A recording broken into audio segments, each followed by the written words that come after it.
Build Series Sydney was graced by the presence of three glorious sisters and country music stars, the McClymonts. And boy oh boy did we have a good chat. We spoke about Mechanical Bull, about the Gympie Musta, a brand new record, a hot new single, and that one time they accidentally outed the secret relationship between Morgan Evans and his now wife. All of this on Build Series Sydney.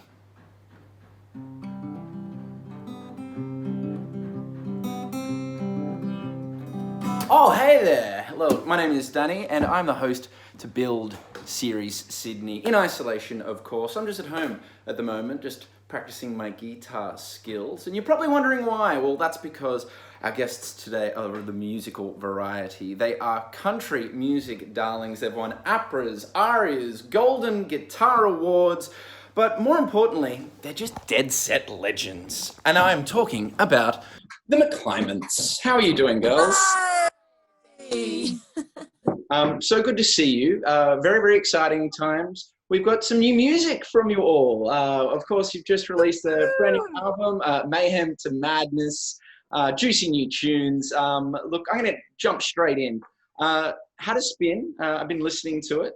And what really strikes me about this particular album is that it does feel like it's reflecting where you're all at right now. These professional working women, and almost like a bridge from country music into the realms of pop music, which I absolutely love.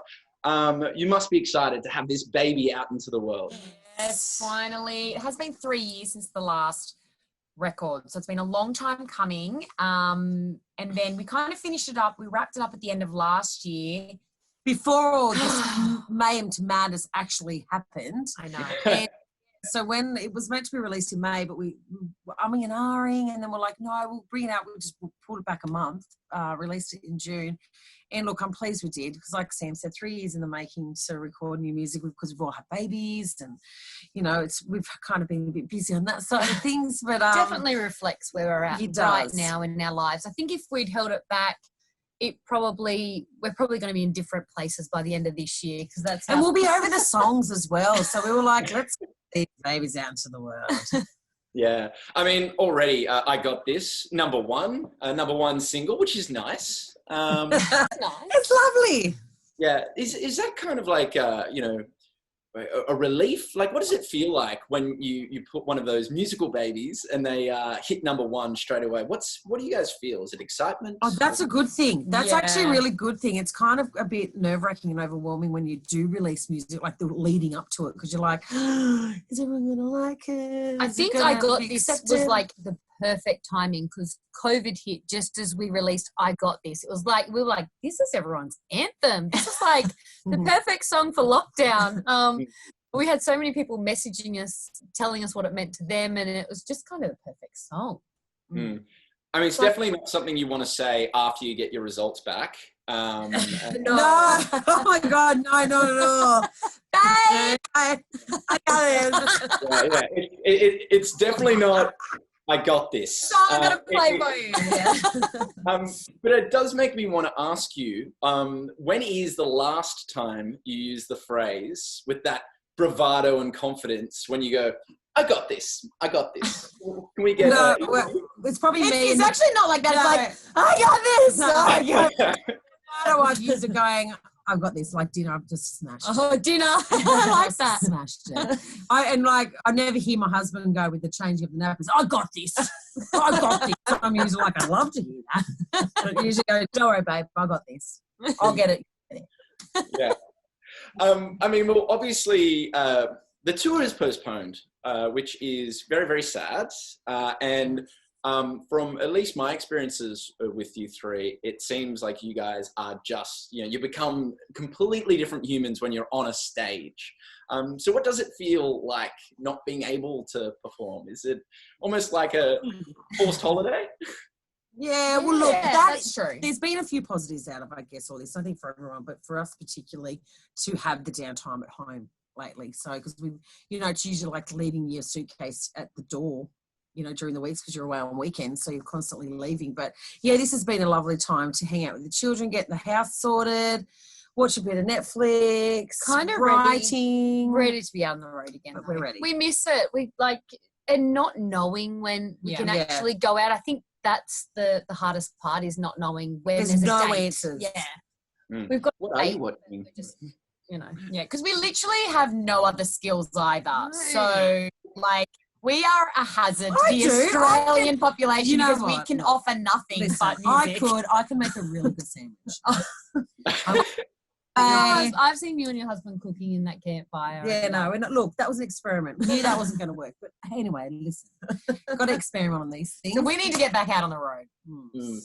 I mean, admittedly, I did make a few calls to some of your friends, got the inside scoop, and I spoke to Tim Daly of the Country Music Channel. Oh, Timmy. Yes, and he shared many stories. Some I probably can't even talk about. But Really, me?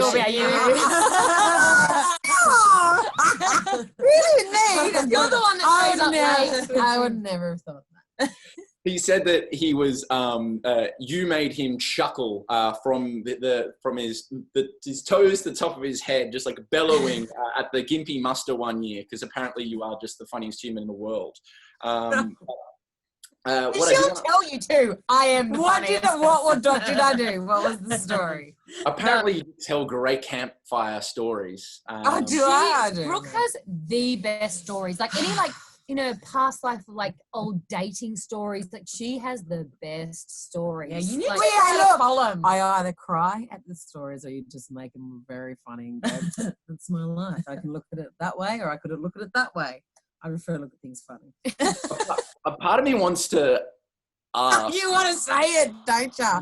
No, I want to be. I do want to say what, but part of me wants to be like, what's your last winning story? What's one that will knock the crowd dead? You know. I don't know. I've got so many, and most of them are very inappropriate. Okay. No, tell one. Oh no, which one? Yeah. The week story. Oh, that's not like recently. No, it was so many years like ago. Before husbands, like before I was like before husbands. Single. Our husbands. I mean, our husbands. Brooke thought that once upon a time that instead of her beautiful hair, she'd wear a wig. And so she wore this, and it looked terrible. It was and we synthetic. Yeah, it wasn't even real. I ended up putting on. I put the hair straightener because I was like, I'll straighten it, and it melted. I went, ooh. This is not real hair. And then she put a bandana on to like keep it stayed on because I didn't know how to pin it down. So anyway, Brooke was on stage. She performed in this week, and we were like, no. I'm going to start dating one. First of all, I'm going to cry. But first of all, at the gig, it was so windy. She didn't wear the bandana, and she was doing the gig like this. She was so scared it was going to fall off. And Sam and I were like, that is the most ugliest wig I've ever seen. No, we were hoping it would fall off. Like, please play on so she never wears this ugly thing ever again. I thought it looked beautiful. And then, so she was in the wig moment of her life, and so then she decided to wear it on a date. Well, then, look, I paid a lot of money for it. I was trying to get my money. She went on a date, and then he ripped it off her head at the end. When she had a blonde, what was it? Fringe? Oh, I looked like a skunk. I had this blonde fringe. Just blonde fringe. And she's like, how did you know that was a wig? And he's like, Oh my gosh. And basically, with it over my shoulder, yes, I called it my ferret and I said, bye. You called me and I picked you up. What? How? She had a wig over and I was like, oh. I said, I've been discovered. Yeah. Would you ever go back to the wig? Do you think that there are... Oh, look, there's a lot better wigs now. I've learned a lot since those days. This was like 12 years ago. It was a really long time. Longer. This is back on like synthetic. Yes, they don't even do that anymore, I don't think. I really was convinced that I just felt beautiful in it. Seriously, thank God I look back and I go, oh, what an absolute dickhead I am. So that wasn't the story that Tim said that you told at Gympie. No, it would not have been. She's got so many good stories. We were trying to think of a G-rated one. Yeah. So, I mean, I did want to, because he was saying that, like, you guys would go religiously to the Gympie Musta, which is, he said that it doesn't matter if you're a country music fan or just a music fan, everyone in Australia should go to the Gympie Musta. What does the Gympie Musta mean to you, and how would you explain it to someone who's never been? Well, it means for us, it's actually started where our career started off, to be honest. We were found there from Paul Krieger was the managing director of Universal at the time, and he was judging the talent quest there, the talent search. And so we so happened to be in it that year. It was our first year over there, and he offered us a record deal. And from there, we've just were like, wow, we just kind of made it. It's a job. Like, oh. Yeah, but the Gympie Musta itself, we were just like, that was our very first year. And what we loved about it was just all in one area. Like you could. And in the middle of the bush. Like in the middle of the bush. You are driving on a dirt road and you're like, where are we going? And then it's just this huge festival in bush, and it's just cool. Yeah, it's awesome. So from then on, it kind of, you know, for us, it was a long way from Grafton in those days before the Pacific Highway became a dual, you know, it's like one single lanes, but it took us forever. But we just loved it, and we haven't been, you know, you might go there every couple of years or every few years you get back to the Gympie Musta, but I mean, it's just, it always delivers. It's amazing. It's fantastic. And I do like the fact that it's all in one spot. So you can walk around, you got your camping, then you can walk to the festival site. And they mix up. There's like a blues tent, more your traditional country crowbar, tent, where the rockin' tent at late party is, and main stage. It's fantastic. Yeah, and I've been led to believe that while David, was it your husband who would go play the blues tent? Is that your husband, Adam? David? No, Adam. Is that Adam. Adam. My husband's name's David. The secret's out. The secret's out. David. Adam, my husband. Adam. Yes. So Adam would go play the blues. There's a D and an A in it. I mean, it was close enough. I thought we couldn't tell them apart, actually. He played the rockin' tent. Yeah. It's a good gig.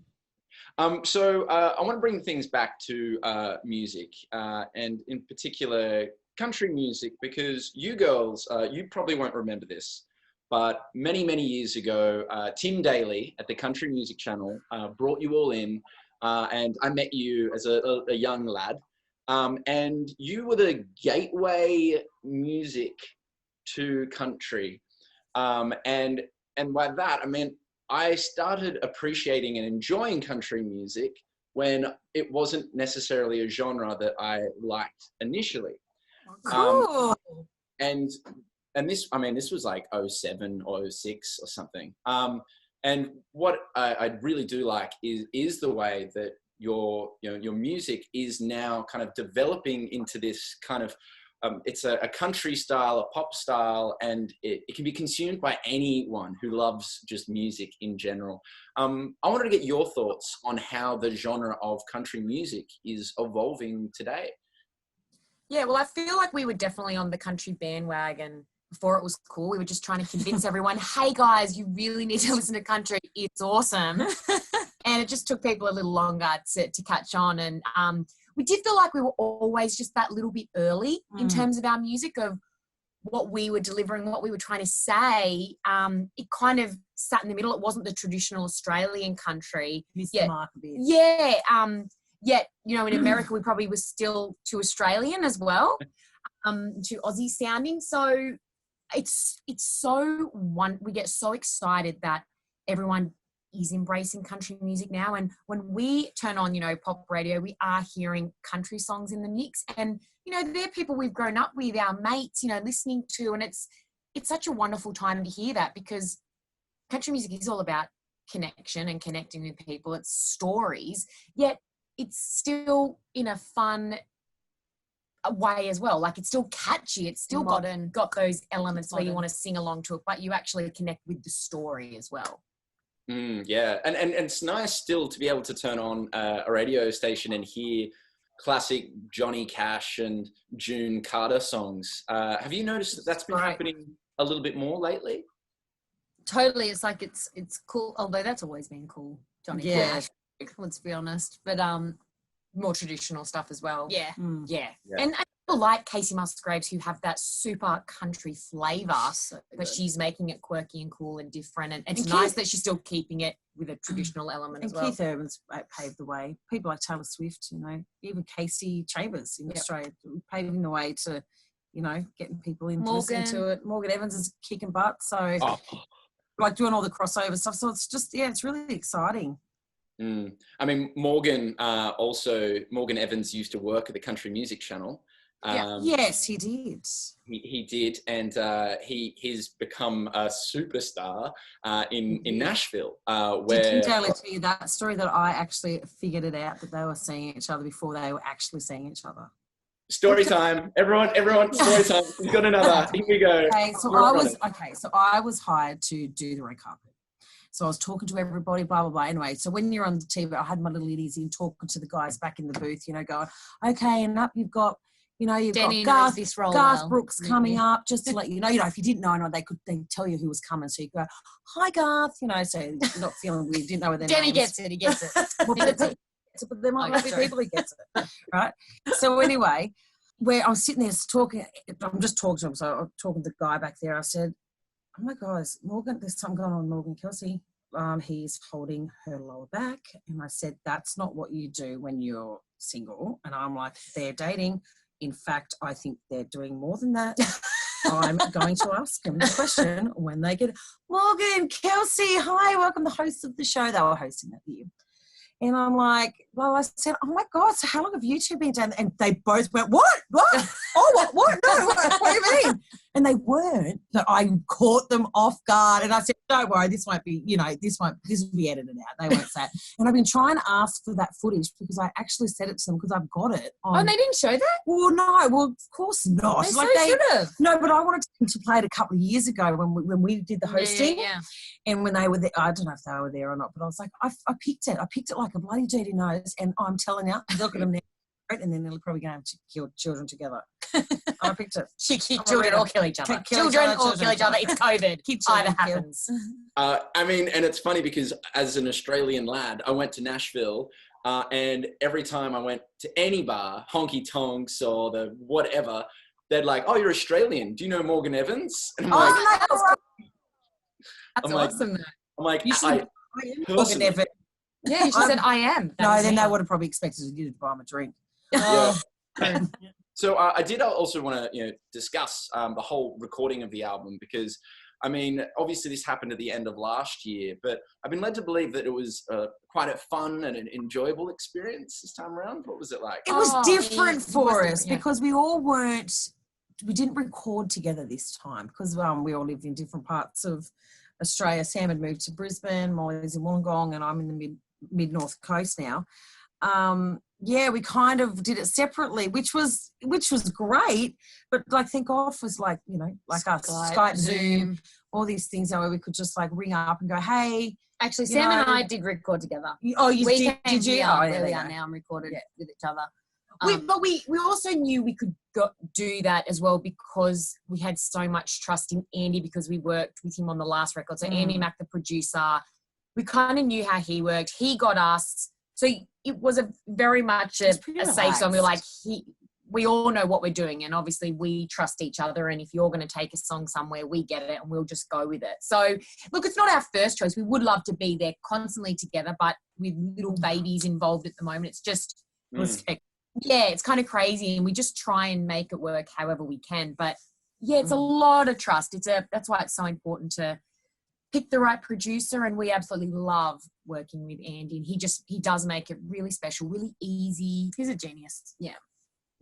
I mean, this is great. I can actually use this authentically with you ladies, but it's like, this isn't your first rodeo, So. I would hate to see me on a ball. I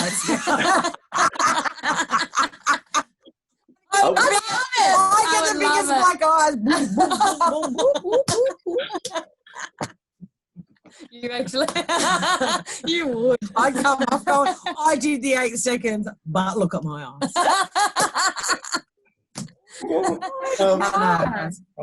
Look, not that I was going to tell you this, but in preparation for talking to you girls, besides wearing a flannelette and a hat, I even made sure to wear R.M. Williams boots. And no pants. And not wearing pants. So I was like, I'm really excited. to talk to the girls. You put shoes on. Yeah, that's good. Because I mean, the reason I tell you is, unfortunately, we have come to the end. But before I do let you go, I mean, eventually the world will open up its gates once again. What do you think you're most excited about doing once all of this mess is over? And how are you satisfying the hungry, music craving fans of the McClymonts? Yeah, well, like, lucky we released an album, so at least people have new music, new content from us. They know the songs. It is hard on a regular day-to-day basis for us because we all live so far apart. So that's always a little bit more challenging for us to, if we get the call, hey girls, can you send this video to these guys or do that? We're like, can we sort of write a list, and then when we're together every so many weeks, we sort of bang it all out. I think what we'd like to get back to is to be able to do a gig that had hundreds of people in the room. Like, no rules and restrictions. No rules on how many people you can have apart. Like, I hope it doesn't get to that. Like, you can only have 100 people and we're doing 5 shows a day because I'm going to be exhausted. Yeah, that's right. What? I have to work? What? Yeah, exactly. That'll kill me. I have to tell the same jokes again. I mean, I did just watch the Delta Rigs do a show where we all had to sit down, which was quite bizarre at tables. And I think it would be quite strange to watch one of your shows sitting down as well. People do. Yeah, they like to sit. A lot of people like to sit at that show. We're the perfect people for the show. Yeah, they get comfy. Maybe we'll get more people in COVID. What do you mean? They can come and sit. Oh, yeah. Oh, yeah. So, yeah, because you can't dance. But can you eat? Yeah. I mean, no, you can't. No dancing. Hey, allowed. I've seen Taylor Swift at an award show. You can dance in your seat.